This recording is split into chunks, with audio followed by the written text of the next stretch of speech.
Le Xérès, ou sherry en anglais, est un vin blanc fortifié unique produit dans la région de Jerez de la Frontera, dans le sud de l'Espagne.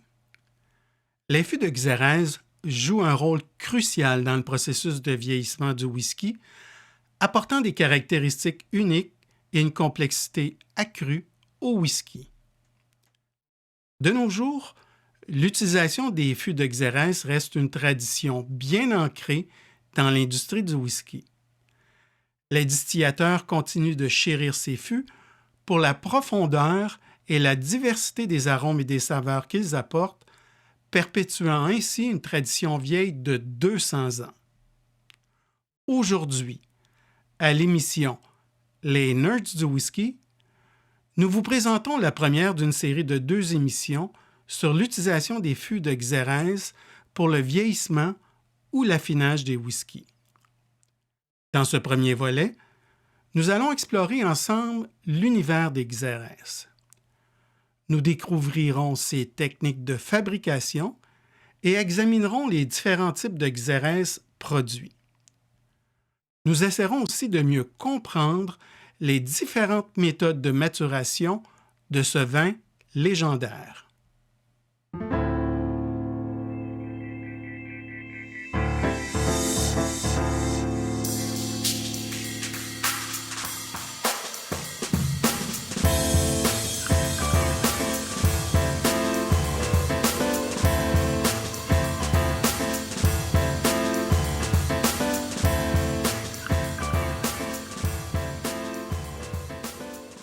Le Xérès est un vin blanc fortifié, originaire de la région d'Andalousie, au sud de l'Espagne.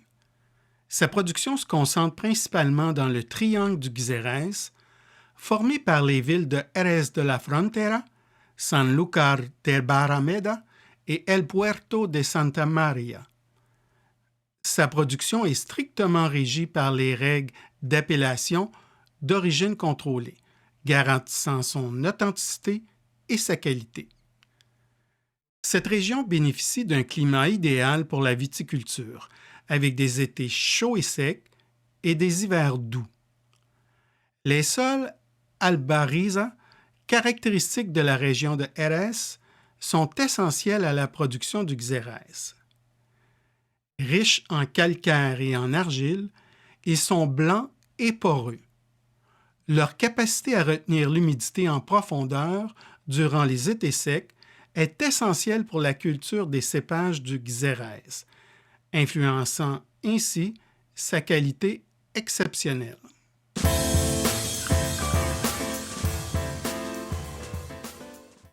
Le Xérès comprend 3 grands cépages de raisins blancs.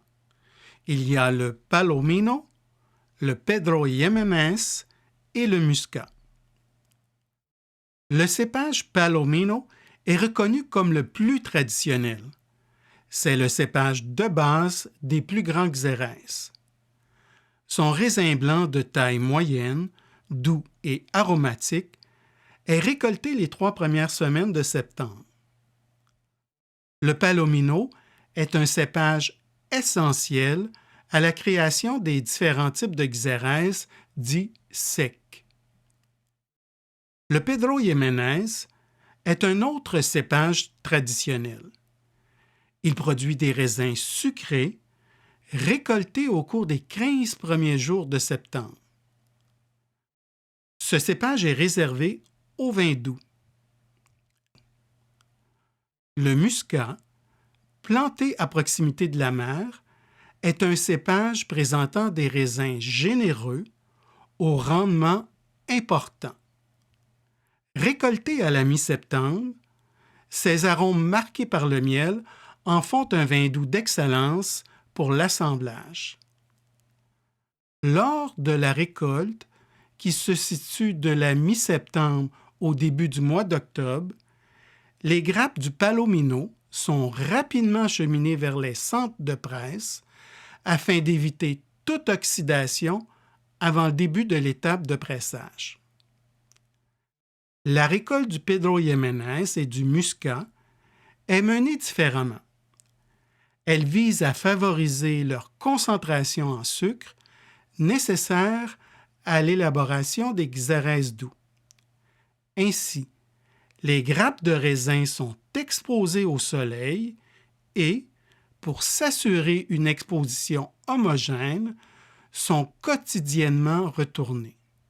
Cette étape, qui peut durer une semaine entière, est très importante. Elle permet de réduire la teneur en eau des raisins et d'augmenter leur proportion en sucre, tout en favorisant des transformations à l'origine de la future palette aromatique et au développement des textures du xérès.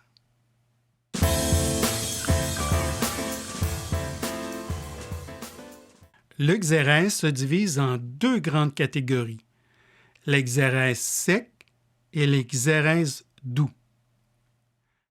Les xérès secs, principalement produits à partir du cépage Palomino, sont des vins fortifiés, c'est-à-dire qu'une eau de vie de raisin, titrant à 95% d'alcool, est ajoutée au vin suite à la fermentation.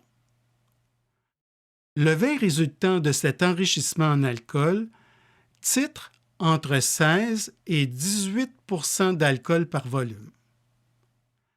À l'origine, ce procédé visait la conservation et la stabilisation des alcools en préparation au long voyage en bateau. Il permettait aussi d'éviter une dégradation rapide du vin après l'ouverture de la bouteille. Aujourd'hui, cette pratique traditionnelle s'est poursuivie pour des motifs purement d'ordre aromatique et gustatif. Pour les xérès plus doux comme le Pedro Ximénez et le Muscat, l'eau de vie est ajoutée en cours de fermentation pour interrompre le procédé de fermentation et enrichir les vins en sucre. Ce sont des vins mutés. La plupart des bactéries et des levures ne survivent pas dans un mou titrant à plus de 16% d'alcool par volume. L'ajout d'un alcool fort interrompt la fermentation et laisse des sucres résiduels donnant cette douceur tant recherchée dans certains xérès. Au terme de l'étape de fortification, ces jeunes vins sont transférés dans d'énormes fûts de chêne de plus de 500 litres, généralement appelés sherry butt, dans lesquels ils entameront leur vieillissement. Selon le type de xérès désiré, différentes méthodes de vieillissement seront privilégiées. Un vieillissement biologique, un vieillissement oxydatif ou encore un vieillissement selon le système de Solera.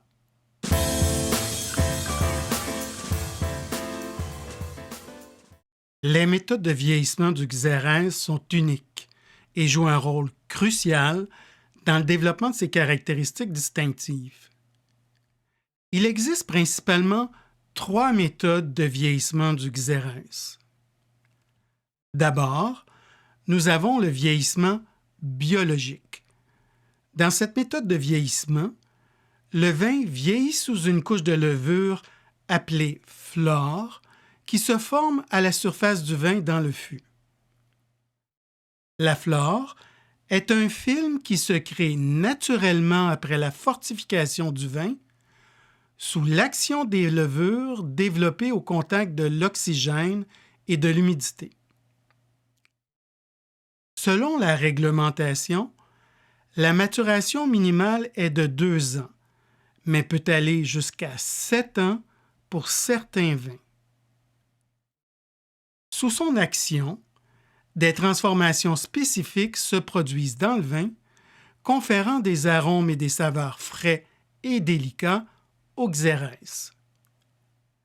Cette méthode de vieillissement est utilisée principalement pour les types de xérès comme le Fino et le Manzanilla. Une deuxième méthode de vieillissement populaire est le vieillissement oxydatif. Ici, contrairement au vieillissement biologique, il n'y a pas de flore pour protéger le vin de l'air, car celui-ci présente un degré d'alcool supérieur à 17 ou à 18 % d'alcool par volume. Le vin perd son film protecteur et est donc exposé à l'oxygène, ce qui entraîne une oxydation contrôlée. Par évaporation, le vin perd annuellement de 3 à 5 % de son volume dans les fûts, contribuant à une augmentation du taux d'alcool autour des 20 à 22 degrés. Cela donne au vin une couleur plus foncée, tirant sur le brun, ainsi que des arômes plus riches et plus complexes. L'Oloroso est une variété de Xérès ayant bénéficié d'un vieillissement oxydatif. Finalement, nous avons la méthode de vieillissement selon le système de Solera. C'est le procédé le plus emblématique du vieillissement du Xérès. Cette méthode d'assemblage et d'élevage du vin est un système de vieillissement dynamique qui repose sur un empilement pyramidal des fûts. Dans le système de Solera, les fûts sont empilés sur plusieurs étages, de 3 à 14 suivant la taille du négociant, contenant tous du Xérès de provenance identique. Les fûts les plus bas sont les plus anciens et contiennent un Xérès plus vieux. Lors de la mise en bouteille, environ un tiers du Xérès contenu dans la rangée du niveau du sol, la Solera, est tiré du fût. Cette partie est ensuite remplacée par du vin provenant des étages supérieurs, les criaderas, et ainsi de suite jusqu'au niveau supérieur, qui est rempli de vin plus jeune. Ce procédé permet un mélange constant de vins de différents âges, garantissant une continuité et une homogénéité dans le goût. Une fois mis en bouteille, les Xérès ne vieillissent plus. Ceux issus d'un vieillissement biologique, pensons aux Fino ou aux Manzanilla, sont les plus fragiles. Une fois la bouteille ouverte, ils entrent en contact direct avec l'oxygène et s'altèrent rapidement.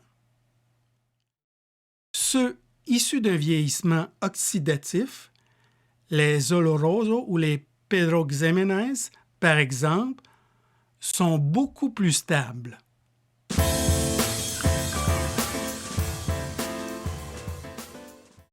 Le Xérès se décline en plusieurs variétés, chacune ayant ses propres caractéristiques distinctives. Dans la catégorie des Xérès secs, on retrouve principalement 5 vins. D'abord, le Fino. Le Fino est un vin sec et léger, vieilli en fût de chêne américain durant 3 ans. Il est issu d'un vieillissement biologique sous flore. Il présente une grande fraîcheur et possède une couleur jaune pâle. Il dégage des notes fines de noisette, d'amande, de pâte à pain, de pommes vertes ou d'agrumes. Il montre aussi un goût légèrement salin. Par la suite, nous avons le Manzanilla. Ce vin est techniquement identique au Fino, à la différence qu'il est produit exclusivement dans la ville côtière de Sanlúcar de Barrameda. Ce Xérès provient aussi d'un vieillissement biologique sous flore. Avec le temps, il peut développer des notes plus oxydatives en raison de la détérioration naturelle de la flore après de longues années de maturation. De couleur ambrée et léger en bouche, il offre des notes de fruits secs, de noix et de tabac. Ce vin possède de beaux attributs maritimes et aussi une salinité plus marquée, rappelant les algues séchées. Un autre Xérès sec bien connu est l'Oloroso. L'Oloroso est un vin qui a naturellement choisi la voie du vieillissement oxydatif. Sa maturation se fait sans la présence de flore. Après une fortification à 17% ou plus, le vin est mis à vieillir en solérant, où il subit une évaporation lui permettant de gagner en complexité et en structure. De couleur cuivrée, il propose des notes classiques de noix, de fruits secs, d'épices exotiques, de tabac, de cuir et de chocolat. Il est souvent plus doux en bouche en raison de sa concentration en sucre. Nous avons aussi dans cette catégorie l'Amontillado. Ce Xérès est un vin subissant pour sa part un vieillissement mixte, c'est-à-dire à la fois un vieillissement biologique et oxydatif. Après de 2 à 8 ans sous la flore, le vin débute une seconde maturation sous l'influence de l'oxygène. Il est plus riche et plus complexe qu'un Fino ou un Manzanilla, avec des arômes de noisettes, de caramel, de fruits secs et de tabac. Il offre un bel équilibre entre fraîcheur et profondeur.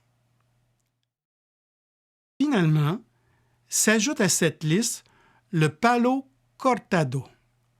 C'est un vin plus rare. Il combine la finesse de l'Amontillado et la richesse de l'Oloroso. Sa production est souvent accidentelle, rendant chaque bouteille unique. Après un vieillissement sous la flore dépassant rarement les 2 ans, le vin subira un autre vieillissement, celui-ci oxydatif. Ce vin unique, au bouquet complexe, est de couleur acajou, est caractérisé par des notes d'agrumes et de noix. Maintenant, dans la catégorie des Xérès doux, on retrouve essentiellement 2 types de vins. D'abord, le Pedro Ximénez. Ce vin doit contenir au moins 85% du cépage Pedro Ximénez pour être appelé ainsi. Il est issu exclusivement de vieillissement oxydatif. De texture sirupeuse, ce Xérès offre une couleur ébène et propose des arômes intenses de raisins secs, de dattes, de figues, d'épices exotiques et de chocolat. Et finalement, nous avons le Moscatel, un autre vin doux provenant lui aussi d'un vieillissement oxydatif. Parfumé et floral, il présente une couleur acajou et des notes de miel et d'agrumes confits.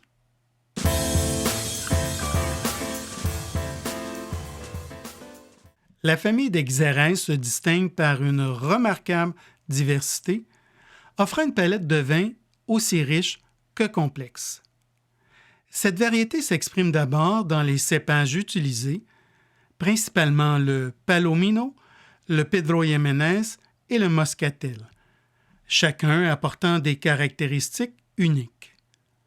Le Palomino est à la base des Xérès secs comme le Fino, l'Amontillado et l'Oloroso, tandis que le Pedro Ximénez et le Moscatel produisent des vins doux et sucrés. Les procédés de fabrication et de vieillissement, notamment le système de Solera, contribuent à cette diversité. Le vieillissement biologique, sous voile de levure, donne des vins frais et délicats comme le Fino et le Manzanilla, tandis que le vieillissement oxydatif produit des vins riches écorcés comme le Oloroso. Le vieillissement mixte crée pour sa part des xérès comme l'Amontillado et le Palo Cortado, combinant fraîcheur et richesse.